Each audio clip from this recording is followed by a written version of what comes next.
हाँ आई, थोड़ा आज लेट हो गया। एक्चुअली काम थोड़ा ज्यादा है, मैं जल्दी खत्म करके आती हूँ। दिव्या बेटा 9 बजने आए हैं, अकेली कैसे आएगी तो? आई मैं आ जाऊंगी, लेकिन अभी आप ऐसे अगर फोन पे बात करती रही तो मैं और लेट हो जाऊंगी।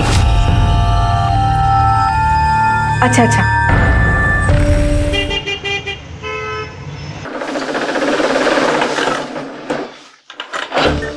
मधु, हाँ दीदी। आज लेट हो गया ना? हाँ और काम भी खत्म नहीं हुआ। हाँ दीदी, पर कल थोड़ा जल्दी आकर कर लेंगे। चलो चलो अभी जाओ, दादा आप भी जाओ, कल सुबह देखेंगे, ठीक है? गुड नाइट दीदी। Good night.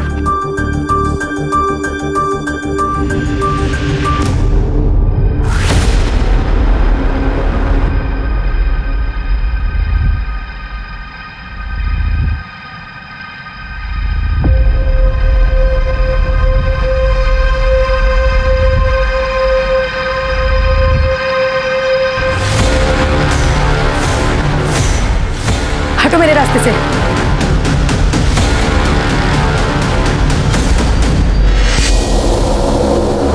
इतनी जल्दी में कहाँ जा रही?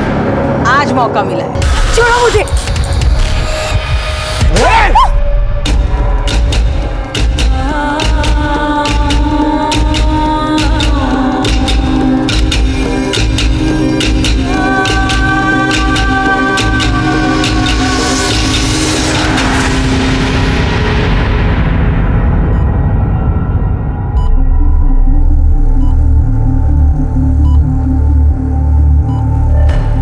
बेटा, दिव्या, दिव्या बेटा,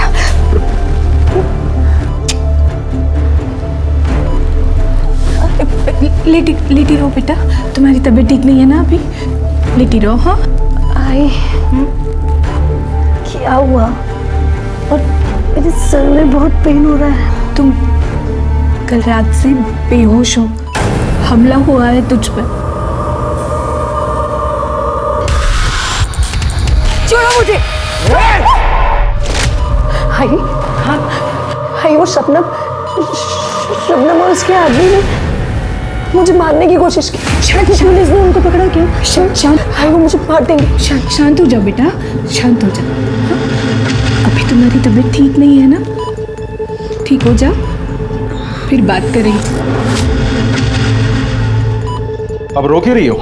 जब मैंने कहा था ये दुकान का तमाशा बंद करके इसकी शादी के लिए लड़का देखते हैं, जब तो माँ बेटी ने एक नहीं सुनी मेरी। अब नतीजा सामने है, भुगतो।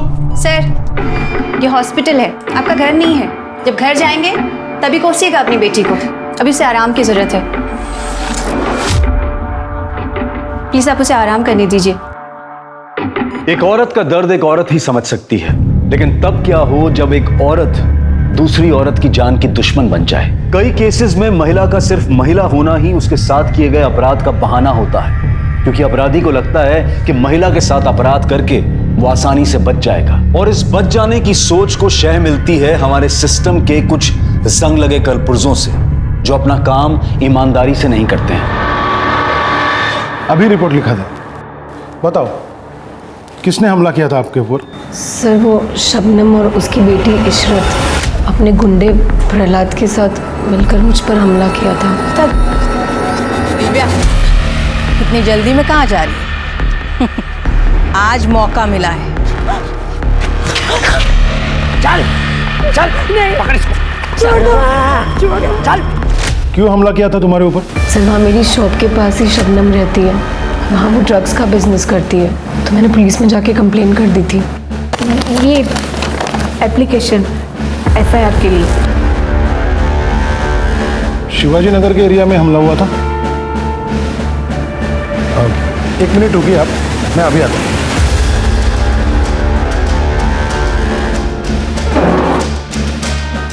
गिरफ्तार कर लो इसे। अरे ये क्या कर रहे हैं आप? मेरी बेटी को गिरफ्तार क्यों कर रहे हैं? उसने क्या किया है? हाँ? आपके बेटी के खिलाफ शबनम और इशरत के ऊपर जानलेवा हमला करने के साथ साथ शांति भंग और दंगा भड़काने की कोशिश की FIR दर्ज है। हम तो पिछले हफ्ते से इसे ढूंढ रहे हैं, मगर ये हॉस्पिटल में जाके छुप कर बैठी। लेके जाओ इसे। अरे सर ये आप क्या कर रहे हैं? अरे उसकी हालत तो देखी, ठीक से खड़ा भी नहीं रहा जा सकता उससे, और आप कह रहे हैं कि उसने दंगा भड़काने की कोशिश की। रिपोर्ट दर्ज हुई है तो गिरफ्तार तो करना ही होगा। साहब ये सब शबनम और इज्जत की साजिश है, मेरी बेटी के खिलाफ उसने कुछ नहीं किया। देखिए कौन क्या साजिश कर रहा है वो हम देख लेंगे। नहीं आप हट जाइए, आप लेके जाइए उसे। नहीं, मेरी बेटी को मत लेके जाइए, उसने कुछ नहीं किया। प्लीज प्लीज साहब, दिव्या साहब मेरी बेटी ने कुछ नहीं किया, उसे छोड़ दीजिए, उसे गिरफ्तार मत कीजिए। मैं पैर पड़ती हूँ आपके साहब, मेरी बेटी ने कुछ नहीं किया। साहब मेरी बेटी ने कुछ नहीं किया। लगता है एक बार की पिटाई से तुझे समझ नहीं आया, दोबारा पीटना पड़ेगा। नहीं नहीं, मुझे कुछ मत करना, नहीं प्लीज मुझे छोड़ दो, मैं कुछ नहीं करूंगी, प्लीज छोड़ दो मुझे। चुप कर। कौन मारा तुझे? कोई नहीं यहाँ पे, चुपचाप से सो जा। सोने भी नहीं देती।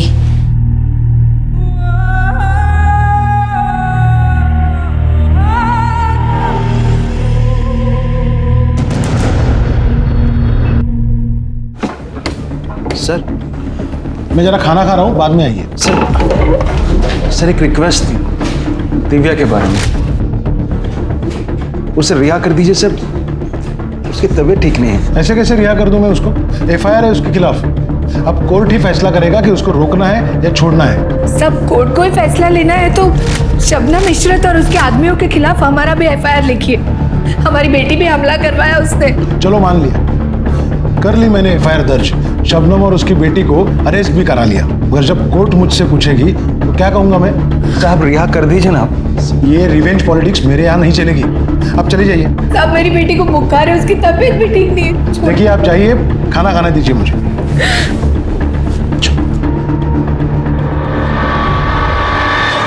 क्या हुआ?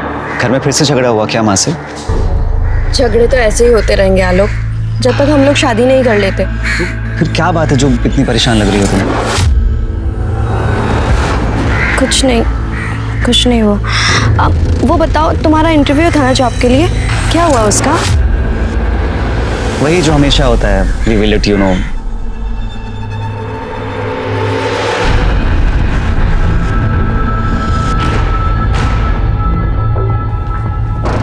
ये क्या कर रहा है यहाँ पर? पहले तू बता कि तू आलोक के साथ क्या कर रही थी। आपने जासूस को छोड़ तो रखा है मेरे पीछे, फिर इसने नहीं बताया कि मैं क्या कर रही थी वहाँ पर? बहुत बड़ी गलती की मैंने तुझे शहर लाके। अरे कम से कम तू अपने मरे हुए बाप की तो इज्जत कर। उस गैर बिरादरी आलोक के साथ तू शादी करने की सोच रही है। अच्छा, आलोक से शादी करूंगी तो पापा की इज्जत कम हो जाएगी, और इस प्रतीक से शादी करूंगी तो इज्जत बढ़ जाएगी क्या? माँ आप साफ साफ क्यों नहीं कहती हो कि प्रतीक से शादी करने में आप ही का फायदा है? क्यों? पैसे मिलेंगे ना आपको। तो क्या गलत सोच रही है तेरी माँ? शादी होने वाली है हमारी। शादी के लिए मैंने नहीं बोला तुम्हें। कान खोल के सुन लेनी थी, तुझे प्रतीक से शादी करनी ही पड़ेगी, चाहे कुछ भी हो जाए।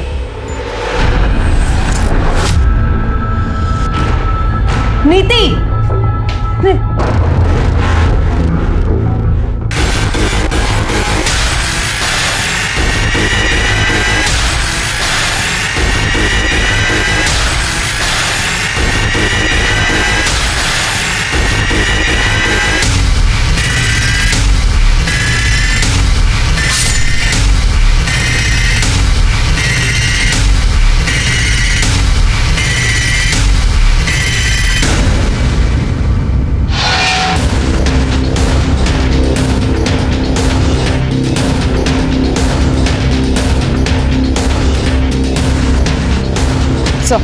चलो ऑटो चलो।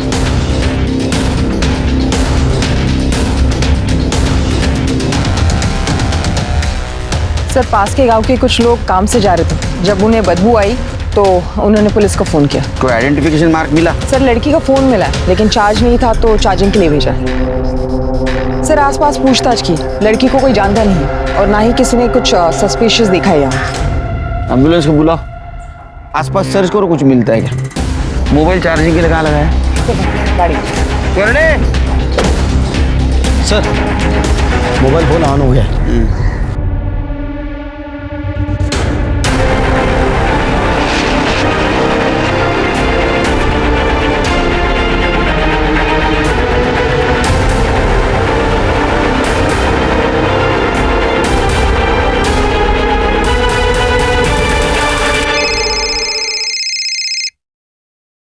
हेलो नीति, कौन बोल रहा है?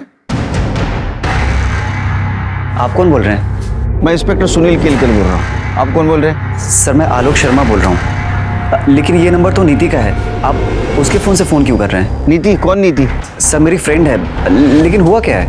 हमें एक लड़की की लाश मिली है, हमें लगता है ये नीति की है। उसके फैमिली को इन्फॉर्म करना है, उसके घर का एड्रेस दो और तुम्हारा भी एड्रेस दो। जय राम उसकी माँ का। आप एड्रेस लिखिए।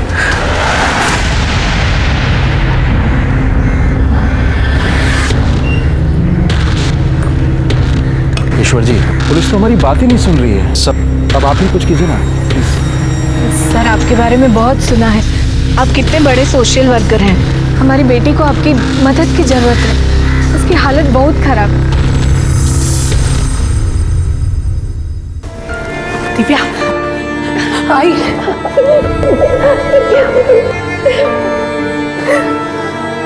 तो ठीक है ना? हाँ, अब बुखार भी नहीं है। हाय हाय, ये कौन है? कहीं से शबनम ने तो नहीं भेजा है मुझे मारने के लिए? नहीं बेटा नहीं। देखो बेटा, मुझे यहाँ किसी ने नहीं भेजा है, मैं तुम्हारी मदद करने के लिए आया हूँ। बेटा ये ईश्वर जी हैं, हमारी मदद करने आए हैं, तुम्हें जेल से बाहर निकालने। दिव्या बेटा, मेरी बात ध्यान से सुनो। अगर तुम मुझे फिर से एक बार बता सको कि क्या हुआ था उस रात, तो मैं ज्यादा अच्छे से तुम्हारी केस को समझ पाऊंगा। सर, शिवाजी नगर में मेरी बुटीक है और वहीं मेरी दुकान के पास शबनम रहती है अपनी बेटी इशरत के साथ। इसी वो लोग ड्रग्स का बिजनेस करती है और उनके गुंडे आए दिन मेरे दुकान पर आए कस्टमर्स को छेड़ते रहते हैं। एक्सक्यूज मी, क्या आप विंटर कपड़े बनाती हैं? यस मैम, आइए। आप बोले तो थोड़ी गर्मी ट्रांसफर कर दूं आपके पास? अरे मैडम का काम गर्मी से नहीं चलेगा, गर्मी मिटाने वाले से चलेगा, और उसमें तो मैं एक्सपर्ट हूँ। अरे अरे अरे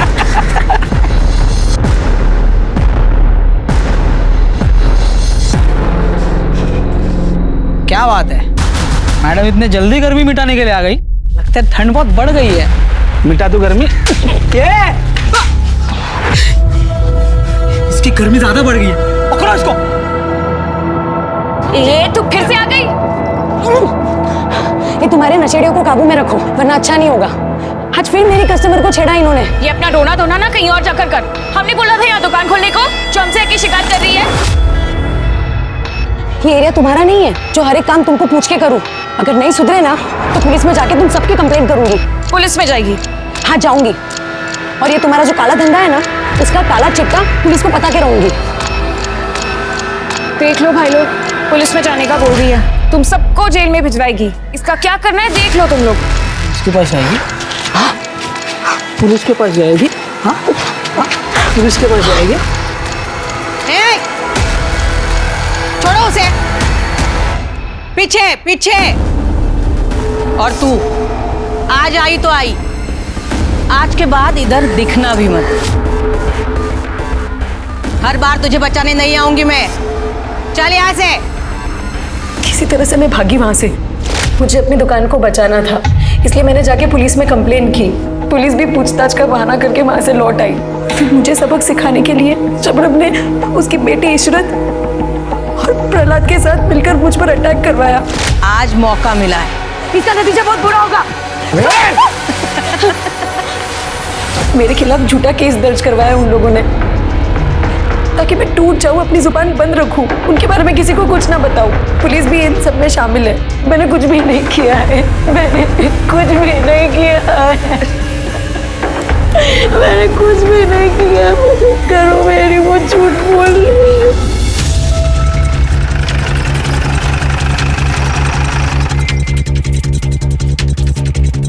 जय और उसकी बेटी नीति इसी घर में रहते हैं ना?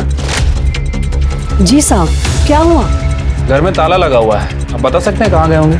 ठीक से तो याद नहीं है, लेकिन 3-4 दिन पहले दोपहर का टाइम था, तब जय को देखा था मैंने।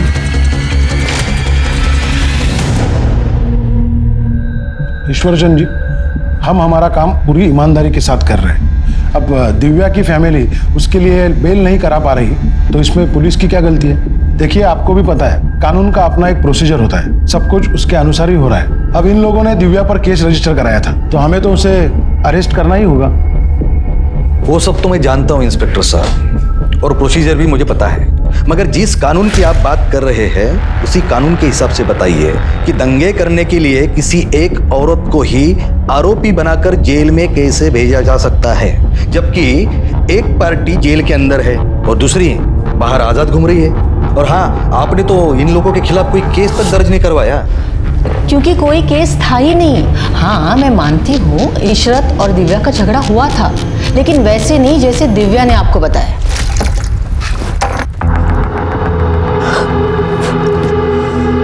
इशरत, दिखाई नहीं देता है अंधी कहीं की? अरे ऐसे कैसे बात कर रही है? गलती से गिर गया, देख नहीं पाई तुझे?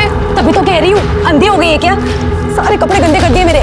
अरे ताई देखो ना कैसे बात कर रही है। ए, ज्यादा मत बोल, पानी ही गिरा है, सूख जाएगा, सूख जाए। सबसे तो बात ही करना बेकार है। जाहिल के जाहिल यहाँ पे सभी। जरा सा बन क्या लेती है, खुद को हमसे ऊपर समझने लगी है। किसी दिन अकल ठिकाने लगा दी जाएगी ना, उसी दिन सब सही हो जाएगा। क्या बोली रे तू? हाँ, तो अभी सिर कपड़े गंदे कर दिए। अब बता मुझे कैसा अकल ठिकाने लगा। इशरत ने जब मुझे आके बताया तभी मैंने पुलिस में कंप्लेंट कर दी और ये दिव्या गायब हो गई। और अचानक से एक हफ्ते के बाद आकर उसने हमारे खिलाफ ही कंप्लेंट कर दी कि हमने उसे मारा है, उस पर रेप करवाने की कोशिश की है। रेप? आपको नहीं पता? ये देखिए, यही रिपोर्ट दर्ज कराने को कह रही थी। उनका कहना है कि पास में ही रहने वाले प्रहलाद और अनुज शबनम के लिए ड्रग का काम करते हैं, और शबनम के कहने पर ही उन दोनों ने उसी रात दिव्या पर रेप करने की कोशिश की थी। ताज्जुब की बात है कि इतनी बड़ी बात आपको नहीं पता। साहब, वो दिव्या बहुत चालू लड़की है। वो आपके सहारे हमें फंसाने की कोशिश कर रही है। दुश्मनी निकालनी है ना उसे हमसे। आपके साथ उनकी क्या दुश्मनी हो सकती है? 1 महीने पहले उसकी दुकान में चोरी हुई थी।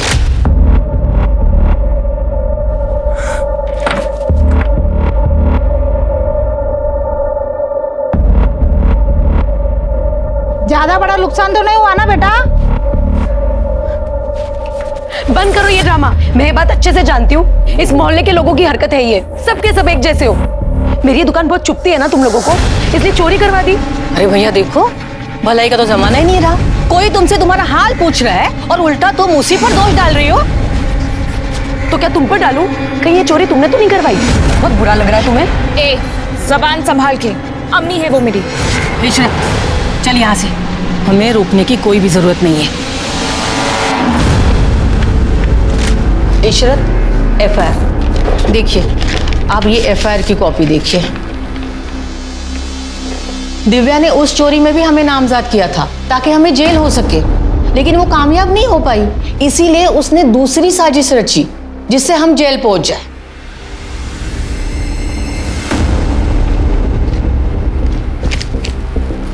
साहब, हम चलते हैं।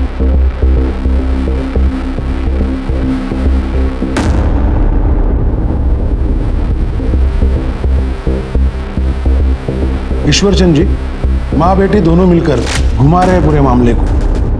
आपसे कुछ कह रही है और पुलिस से कुछ और।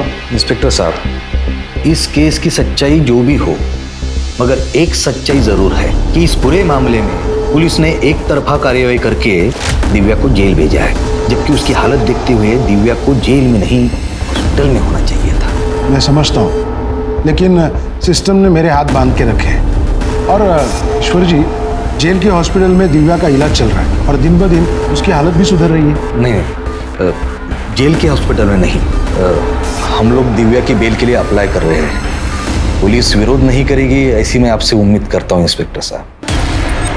ठीक है, आप बेल के लिए अप्लाई कीजिए, पुलिस विरोध नहीं करेगी। जी शुक्रिया।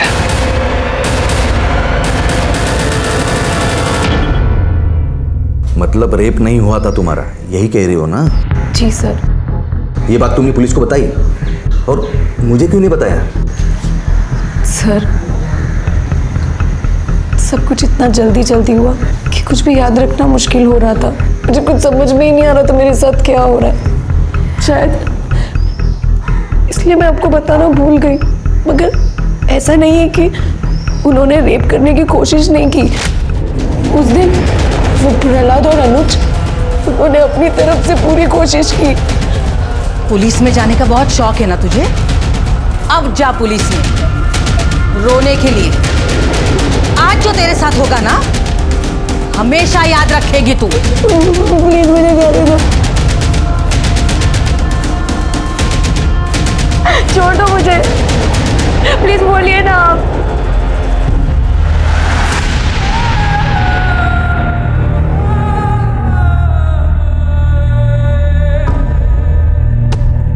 मैं कैसे भी करके वहां से भाग निकली, लेकिन उन दोनों ने मेरा पीछा किया और मुझे पकड़ लिया। फिर देखो दिव्या, मैं तुम्हारी मदद करना चाहता हूँ, मगर इसके लिए तुम्हें मुझे सब कुछ बताना होगा, वो भी सच सच और शुरू से। सर मैंने आपको सब कुछ बताया, वो सच ही है। नहीं, अभी पूरा सच नहीं बताया। शबनम के साथ जो तुम्हारी दुश्मनी है, जिसके खिलाफ तुमने चोरी की एफआईआर तक दर्ज करवाई थी। सर वो तो पुरानी बात थी, उसका इस सब से क्या लेना देना है? पुरानी बात होगी, और शबनम तो कहती है कि तुम उससे अपनी दुश्मनी निकालना चाहती हो। सर वो झूठ बोल रही है। वो और उसके आदमी मुझे परेशान करते थे। मेरी दुकान में भी चोरी उन्होंने करवाई ताकि मैं दुकान बंद करके वहां से भाग जाऊं। लेकिन पुलिस की जांच में तो ऐसा कुछ नहीं निकला। कि सर पुलिस बिक चुकी है, शबनम ने खरीद लिया है उन लोगों को। सर मैं आपसे सच बोल रही हूँ, झूठ नहीं बोल रही हूँ, उसकी बात पर यकीन मत करो। ये मामला तो ठंडा होने की जगह और भी गर्म होते जा रहा है। तुम कहो तो ठंडा कर देता हूँ। ये टाइम नहीं है इस चीज का।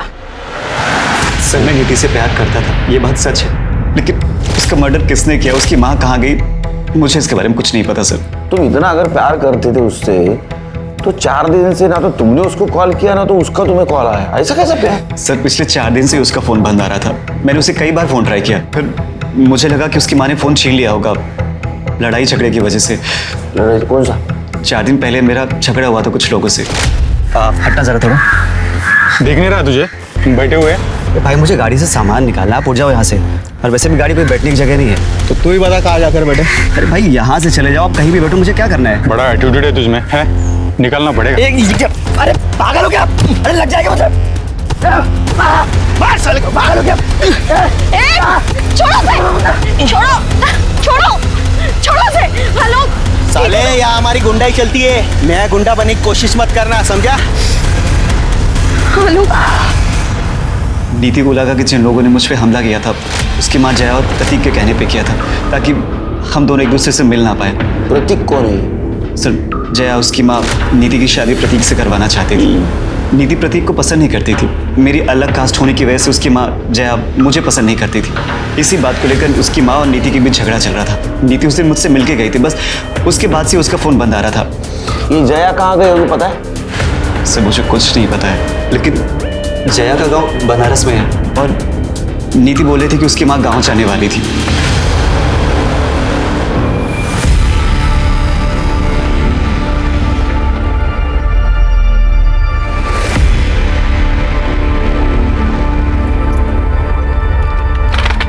और पुलिस के क्या हाल है? परेशान होने वाली कोई बात नहीं है, सेटलमेंट हो रहा है धीरे धीरे।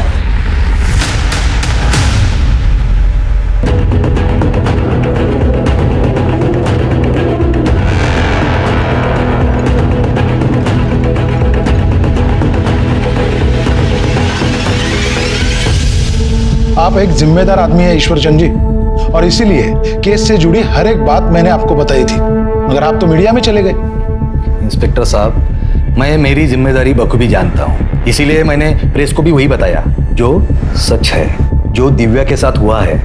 और हाँ, किसी भी तरीके का कोई प्रोपेगेंडा नहीं है, बस न्याय की मांग है, उतनी आप पूरी कर दीजिए। आखिर यही तो काम है ना आपका, पीड़ितों को न्याय दिलाना।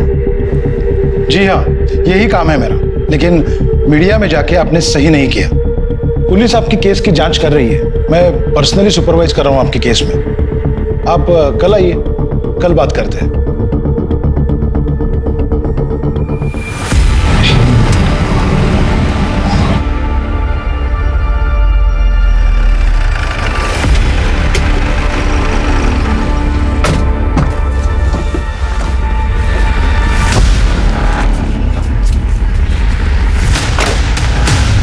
सोचा था?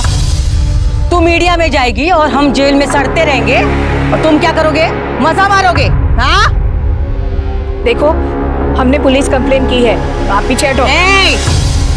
पुलिस कंप्लेन की है ना, यही सबसे बड़ी गलती की है। अब गलती की है तो हर्जाना तो भुगतना पड़ेगा। तैयार रहना।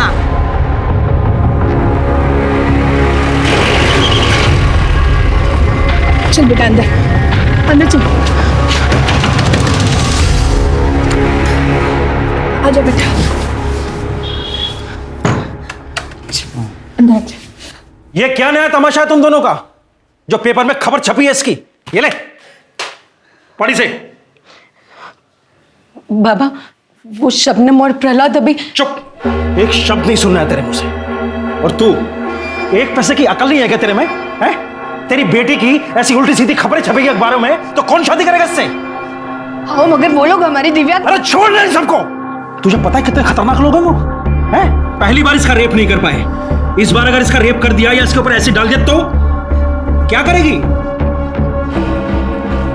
दिव्या, हम उतने बड़े लोग नहीं हैं कि उनसे मुकाबला कर सके। जो हुआ उसे भूल जाओ। नहीं भूल सकती बाबा, और ना ही मैं ये केस वापस लूंगी। भाई, अब से आपको मेरे साथ आने की जरूरत नहीं है।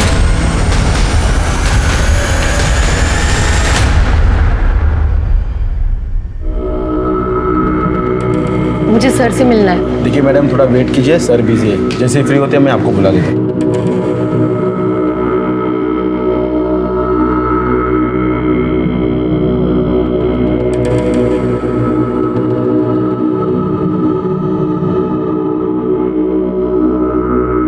ठीक है, जाके मुझे ओके। अरे तुम अभी तक यही बैठी हो?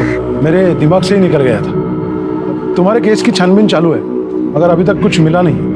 सर, वो शबनम और इशरत को आपने अरेस्ट किया था, लेकिन वो लोग तो जेल से बाहर है। उन्होंने बेल ले ली, जैसे तुमने ली थी। लेकिन सर, वो लोग मुझे और मेरी माँ को धमकाने आए थे। प्लीज आप उन लोग को अरेस्ट कर लीजिए। यही बात शबनम और उसकी बेटी हमसे कह रही है कि तुम और तुम्हारी माँ उसके पीछे पड़े हो। अब अगर हम उन्हें अरेस्ट करेंगे तो तुम्हें भी जेल जाना होगा। जाना है जेल? ठीक है, कल आना। कल आराम से बैठ के बात करेंगे इस पर। बताइए क्यों बुलाया मुझे आपने? अरे वो पूछना था, नाश्ते में तू भुर्जी खाता है ऑमलेट खाता है? मतलब?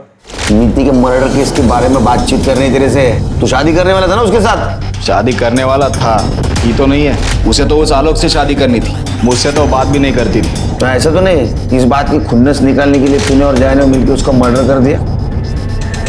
अच्छा, तो कोई सबूत है आपके पास? आपको जब भी सबूत मिलेगा ना, बुला लेना, आ जाऊंगा। सर क्या है? सर कितना बोल रहा है? एक रख के दूं क्या इसमें? 4 चम्मच शक्कर की चाय, दिमाग की बत्ती जला है। इसका बैकग्राउंड चेक किया था? हाँ सर, इसका बैकग्राउंड चेक किया था। एक लोकल नेता है, उसके लिए काम करता है, इसलिए फालतू की अकड़ भरी है इसमें। काफी केस भी है इसके अगेंस्ट, मारपीट के। नीति के मर्डर वाले दिन ये कहाँ था, जरा पता करो। ठीक है सर। वैसे सर, ये प्रतीक और जया, इन दोनों को ही नीति और आलोक के रिश्ते से बहुत ज़्यादा प्रॉब्लम थी।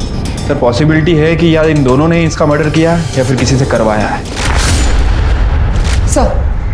सर आलोक सही कह रहा था। हमने बनारस में जया के गांव से पता किया। नीति के मर्डर के अगले दिन ही वो अपने गांव पहुंची। नीति के मर्डर के अगले दिन जया को लेके आओ। क्या भाई कल्याण, किसका कल्याण करने जा रहे हो?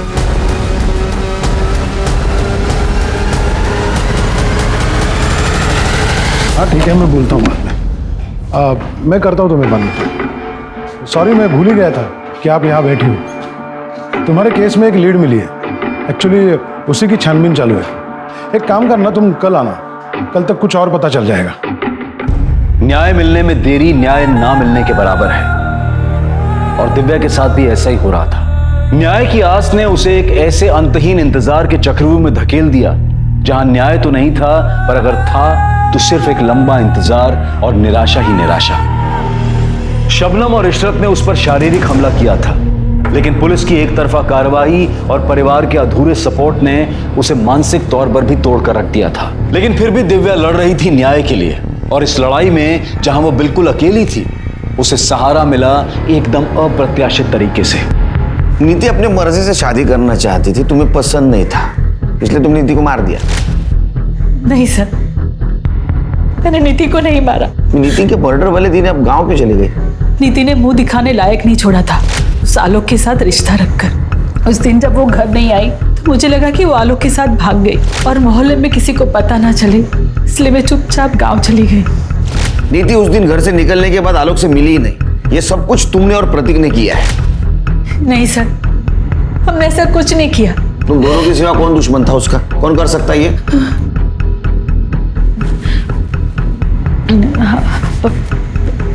प्रहलाद।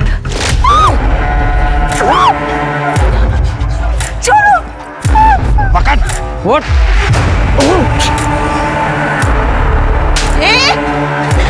छोड़ो उसे, छोड़ो उसे। चल निकल यहाँ से, वरना सारी गांधीगिरी निकाल देंगे तेरे। चल चल चल अंदर चल, अंदर चल। मार, लेकिन ये लोग इसे मार देंगे। वो जाने और वो लड़की जाने, इन सब में हमें नहीं पड़ना। चल तू यहाँ से। एरिया का गुंडा है सर, सभी उससे बहुत डरते हैं। नीति के मर्डर से इसका क्या लेना देना? नीति बहुत परेशान थी सर, क्योंकि वो उस लड़की की मदद नहीं कर पाई। लेकिन जब नीति को ये पता चला कि पुलिस ने उस लड़की को जेल में डाला है, तो बहुत परेशान हो गई। मैंने नीति को बहुत रोका, समझाया, लेकिन वो पुलिस स्टेशन में गवाही देने आ गए।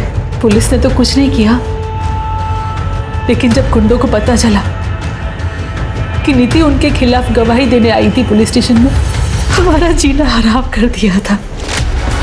ये क्या करे? धक्का मार के जरा पकड़ो इसको। मैंने कहा था ना, ज्यादा समाज सेवा करना अच्छी बात नहीं है, मगर तू मानी नहीं। देखो अब हो गई ना गंदी बात बीच बाजार में। अभी भी तेरे पास समय है, गवाही देने की सोचना भी मत, वरना अगले टाइम कपड़े नहीं तू फटेगी। नीति को हर तरीके से परेशान किया कि वो गवाही न दे पाए। मैंने भी उसे बहुत रोका, और नीति भी अपना मन बना रही थी कि वो गवाही से पीछे हट जाए। तब आलोक पर किसी ने हमला कर दिया, तो नीति को ऐसा लगा। निकाल ली ना आप दोनों ने अपनी खुन्नस आलोक को पिटवाकर, लेकिन मैं भी पीछे नहीं हटूंगी माँ। शादी तो मैं आलोक से ही करूंगी।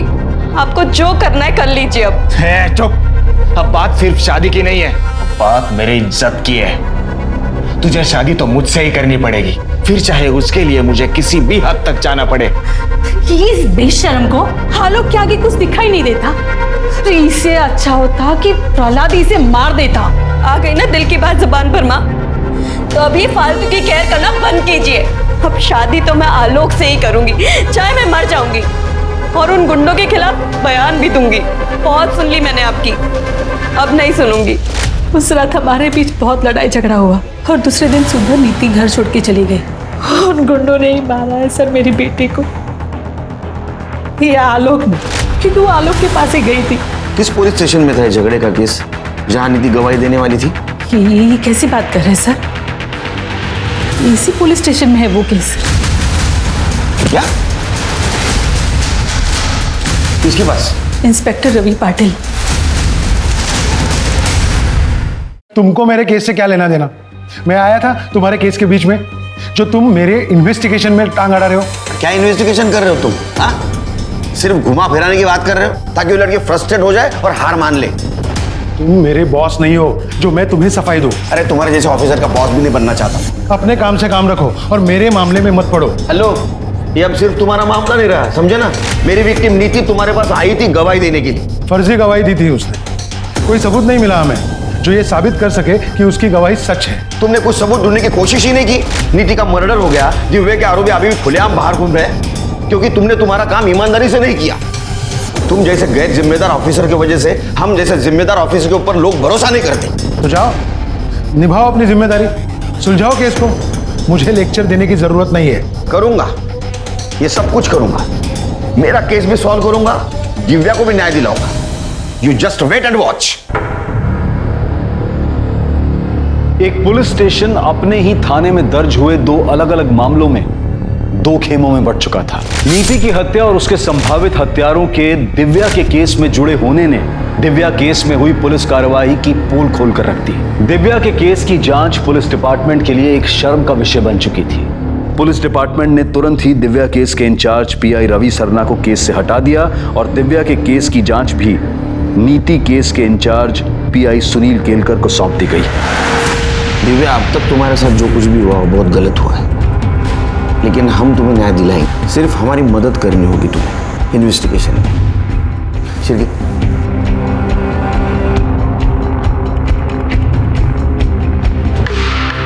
इसे जानती हो? नहीं सर, कौन है ये? ये लड़की तुम्हारे लिए गवाही देने वाली थी, लेकिन इसका मर्डर हुआ और हमें ऐसा लगता है कि तुम्हारे केस से जुड़े होने के कारण उसका मर्डर हुआ है। क्या सर, इस लड़की का मर्डर हुआ है? मतलब आप हमें फिर भी केस लड़ने के लिए बोल रहे हैं? सर बहुत खतरनाक लोग हैं वो। आप हर समय तो हमारे साथ रहेंगे नहीं हमें बचाने के लिए। जाने दीजिए सर, हमें कोई केस वेस नहीं लड़ना है। अरे नहीं नहीं, चिंता करने की बिल्कुल कुछ जरूरत नहीं। हाँ? अब ये केस मेरे पास है, इसे कुछ नहीं होने दूंगा मैं। एक लंबी लड़ाई के बाद दिव्या को न्याय की उम्मीद दिखी थी, मगर किस्मत का खेल अभी खत्म नहीं हुआ था और इस बार किस्मत उसके साथ जो खेल खेलने वाली थी वो दिव्या पर बहुत भारी पड़ने वाला था।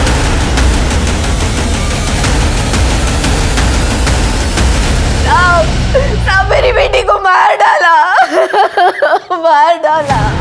गुंडे भेजे थे उसको मारने के लिए और पुलिस कुछ नहीं कर पाई। आपने बोला था ना मेरी बच्ची को कुछ नहीं होगा। ये रक्षा की मेरी बच्ची की आप लोगों ने मार डाला मेरी बच्ची को। सर दिव्या घर पे अकेली थी, उसकी माँ बाजार गई थी और उसके पापा काम से गए थे। दिव्या को इस हालत में उसके पापा ने सबसे पहले देखा जब वो दोपहर में खाना खाने आए थे। किसी पड़ोसी ने देखा है या किसी को आते हुए? नहीं सर, दोपहर का टाइम था तो सब लोग अपने अपने घर पे थे, तो कोई विटनेस नहीं है। घर का कोना कोना छान मारो, अड़ोस पड़ोसी से बात करो और ड्रग रैकेट में जितने भी मेंबर हैं सबको उठा लाओ। दिव्या की मौत के जिम्मेदार हम भी हैं। वो जिंदा थी, उसको इंसाफ नहीं दिला पाए, कम से कम मरने के बाद तो उसको इंसाफ दिलाएंगे।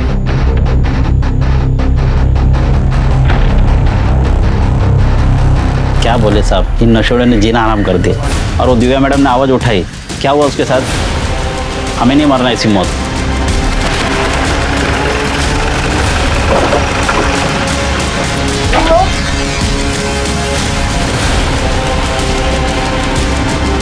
सर अनुज और प्रहलाद घर पे नहीं है और ये बताने को तैयार नहीं वो कहाँ है। अंदर डालो इसे, चल। दिव्या के साथ तो मारपीट यही हुई थी, अगर बोलेगा कोई कैसे? और शबनम और उसके गुंडे सब उससे डरते, मैं भी डर गया था। ये स्टेटमेंट थाने चल के दे सकते हो? स्टेटमेंट क्या, आप अगर सुरक्षा की गारंटी दो मैं अपने घर का सीसीटीवी फुटेज आपको बता सकता हूँ। Very good. बता कहाँ है अनुज, कहाँ है प्रहलाद? हमें कुछ नहीं पता, हम सच कह रहे हैं।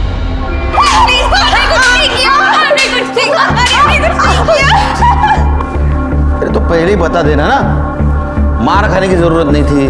हाँ चलो बोलो। पूरे इलाके में मेरा ही माल बिकता था, किसी की औकात नहीं थी मुझसे उलझने की। लेकिन जब से उस दिव्या ने दुकान खोली थी ना, तब से उसने मुझसे उलझना चालू कर दिया। कभी घर में आके हंगामा करती थी तो कभी यहाँ पुलिस स्टेशन में आके कंप्लेन करती थी, इसीलिए सड़क पे हमला करवाया उस पे। पहले सड़क पे उसके ऊपर हमला करवाया सबके सामने, बाद में रेप करवाने की कोशिश की। जब वो लड़की नहीं मानी, पीछे नहीं हटी और तुम्हें जब पता चला कि नीति उसके साथ है, तो पहले नीति और बाद में दिव्या को रास्ते से हटा दिया। नहीं साहब, नीति और दिव्या के मर्डर में हम लोगों का कोई हाथ नहीं था। तुम्हारा हाथ कैसे नहीं? अगर नीति तुम्हारे खिलाफ गवाही देती तो तुम जेल जाती और दिव्या अगर केस लड़ती तो भी तुम जेल जाती, तुम्हारा धंधा चौपट हो जाता। और तुम कह रहे हो तुम्हारा हाथ नहीं। हमारा ड्रग का धंधा अच्छा चल रहा था और ये दिव्या का मामला कुछ दिनों में ठंडा हो जाता था और बाद में वापस में मेरा धंधा शुरू कर सकती थी। तो फिर उन दोनों को मारकर हम लोग अपने ऊपर क्यों मुसीबत ले लेते? ये पुलिस वाला कौन? रवि पाटिल? हाँ साहब, रवि साहब को हफ्ता पहुंचता था हमारे पास से। ये प्रहलाद को कहाँ छुपाया? मुझे नहीं पता साहब, पिछले कुछ दिनों से ना फोन किया ना मैसेज। सर ये शबनम और इशरत तो अभी भी इस बात पे अड़े हुए हैं कि इस मर्डर से इन दोनों का कोई लेना देना नहीं है। और सर वो प्रहलाद, वो भी अभी तक गायब है। उसको ढूंढो, क्योंकि इस गुत्थी की गांठ वही है। सर, इस अनुज और प्रहलाद के बारे में एक न्यूज मिली है।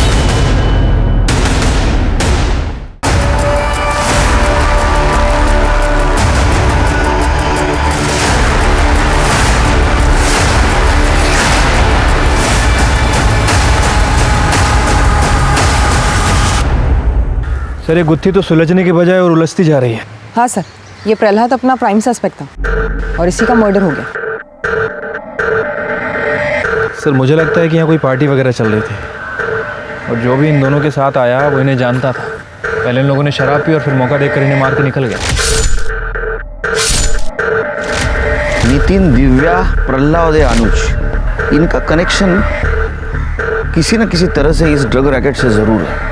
क्योंकि पहले नितिन, बाद में दिव्या, अब ये दोनों। मतलब ये जो कातिल है ये अपने खिलाफ जितने भी सबूत है सब मिटाते जा रहा है। ये हत्याकांड की जड़ें इस ड्रग रैकेट से जरूर जुड़ी है। इसको खोदो, कातिल यही मिलेगा। हाँ तो शबनम अभी बता कि वो तीसरा आदमी कौन है जिसे प्रहलाद अपना दोस्त समझता था लेकिन वो उसका दुश्मन निकला। सब मुझे क्या पता, वो काम करता था मेरे लिए, मैं घरवाली नहीं थी उसकी। मैडम, प्रहलाद तो अपनी गैंग का बॉस था, उसे कौन मार सकता है? ये बात तो मुझे भी नहीं समझ में आ रही है। क्या पता साहब कौन दोस्त था प्रहलाद का। वैसे भी इस काम में कौन दोस्त कब दुश्मन बन जाए कुछ कह ही नहीं सकते। साहब आप शबनम के ग्रुप के ज़्यादातर लोगों को पकड़ चुके हैं, पर अगर आप रैकेट पे ही नजरें जमाए रखोगे तो बाहर कैसे दिखेगा? साफ साफ बोल, कहना क्या चाहता है? कहना यही चाहता हूँ साहब, शबनम के सप्लायर को पकड़िए, क्योंकि वो बाहर रहकर भी उसके अंदर ही काम कर रहा है कौन है शबनम का सप्लायर? साहब उसको मैं डायरेक्ट नहीं जानता था, एक आदमी था हम दोनों के बीच में। प्रहलाद? नहीं साहब, वो प्रहलाद नहीं था। फिर कौन था?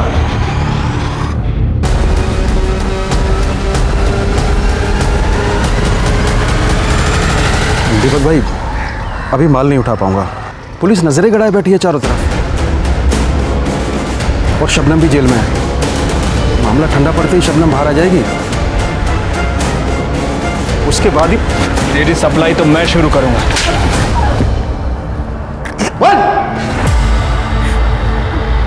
मुझे गांजा पीने की लत थी साहब, बाकी लोगों की तरह मैं भी शबनम से गांजा लेता था। क्या नल्ला माल है, करंट ही नहीं मारता। इससे बढ़िया माल तो दूसरी जगह मिलता है। कमीने, मेरे ठिये पर बैठकर मेरे ही माल की बुराई कर रहा है। तेरे को नहीं अच्छा लग रहा है ना तो जा कहीं और जाके मार। चल, खाली पीली कस्टमर्स मत बिगाड़ मेरे। यहाँ नाराज क्यों हो रही हो? आप एकदम कड़क और सस्ता माल दिलवाऊंगा ना। एक आदमी को जानता हूँ मैं, आप एक बार माल लेकर तो देखो, 2 पैसे तुम भी कमाओगी और इसी बहाने 2 पैसे मैं भी कमा लूँगा। कल्याण के कहने पर मैंने माल मंगवाया दीपक से। माल में दम था और कल्याण मेरे लिए माल लाने लगा। सब कुछ ठीक चल रहा था साहब, जब तक दिव्या ने वो दुकान किराए पे नहीं ली थी।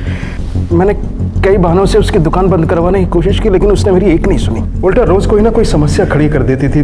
वो खतरा हो गई थी धंधे के लिए, उसे सबक सिखाना जरूरी था, इसीलिए हमला करवाया उस पर। हमले के बाद हमें लगा कि जेल में जाके शांत हो जाएगी, लेकिन हमें पुलिस से ही पता चला नीति के बारे में। हमें नीति को गवाही देने से रोकना था। नीति के मरने के बाद दिव्या की कोई नहीं सुनता। मोहल्ले के लोग भी हमारे डर से चुप थे और पुलिस भी हमारी जेब में थी। लेकिन वो समाज सेवक ईश्वर आ गया बीच में और सारा मामला उलझ गया। इंस्पेक्टर रवि को सस्पेंड करवा दिया गया। हम सब खतरे में थे, इसलिए हमने सोचा कि ना रहेगा बहस और ना बजेगी बांसुरी। दिव्या को मार के हमारे रास्ते का एक कांटा तो हमने हटा दिया था, पर हमें पता था कि प्रहलाद का पकड़ा जाना हमारे लिए खतरा था, मगर जिंदा नहीं, क्योंकि नीति और दिव्या के खून का इल्जाम उस पर डालना आसान था। दोनों को मारकर हमने पुलिस को एक बड़ी साजिश की तरफ धकेलने की कोशिश की। और तुमने जो साजिश रची थी उसका पहिया घूमकर तुम्हारे पास ही आ गया दीपक के जरिए। अब छोड़ो जेल में। जिंदगी में चुनौतियां और रुकावटें तो आती ही रहती हैं, उनसे हम जूझते हैं, लड़ते हैं, थकते हैं, पर आखिर में जीत भी जाते हैं। इस सब में हर किसी का सबसे बड़ा सपोर्ट होता है उसका परिवार, जो हर कदम पर उसकी हौसला अफजाई करता है, उसे बढ़ावा देता है। लेकिन जिंदगी की ये लड़ाई तब और कठिन हो जाती है जब रुकावटें किसी अपने के द्वारा ही खड़ी की गई हैं। मगर सोचिए कि क्या समाज की जिम्मेदारी नहीं है कि वो शबनम जैसे अपराधियों को पनपने से रोके? याद रखें, क्राइम के खिलाफ आवाज ना उठाना भी एक तरह का क्राइम है। अब मैं अनूप सोनी आपसे विदा लेता हूं, फिर मुलाकात होगी क्राइम पेट्रोल सतर्क में एक और नए केस के साथ। तब तक अपना और अपने परिवार का ख्याल रखें, सुरक्षित रहें और देखते रहें क्राइम पेट्रोल सतर्क। जय हिंद।